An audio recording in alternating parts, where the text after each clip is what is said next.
distorted or muffled sounds, difficulty hearing people talk, a need to turn up the volume.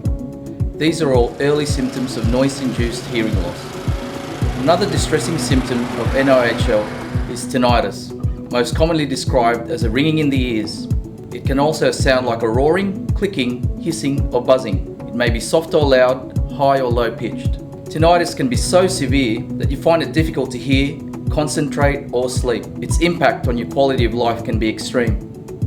The good news is NIHL is completely preventable as long as you practice good hearing health. Your 3M LiteCom headset is designed as a defensive tool to protect you against harmful loud noise. It will provide you with the best on-floor, cutting-edge communications experience. It allows you to work unhindered with both ease and comfort. However, like any high-quality equipment, it requires care and maintenance. The headset, and the cushions in particular, deteriorate with age and will need to be checked regularly. Slide out the cups and ensure cable is on the outside of the headband. Adjust height of cups by sliding them up and down whilst holding headband in place. Headband should be positioned across the top of your head to support weight of the headset.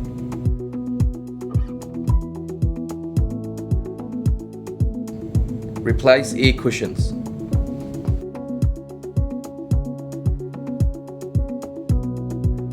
Clean the cup and headband regularly with soap and warm water. For disinfection, use an alcohol-free wipe such as 3M 504 antibacterial wipes. Turn the cups outwards. If wet, remove the ear cushion so that the attenuation cushions can dry.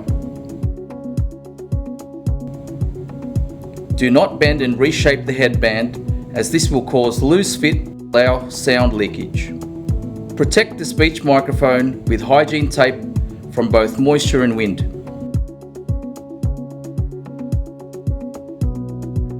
Hang the headset on the provided storage boards, making sure that the cups are turned outwards. By following these 3 steps, you will help us help you protect your hearing.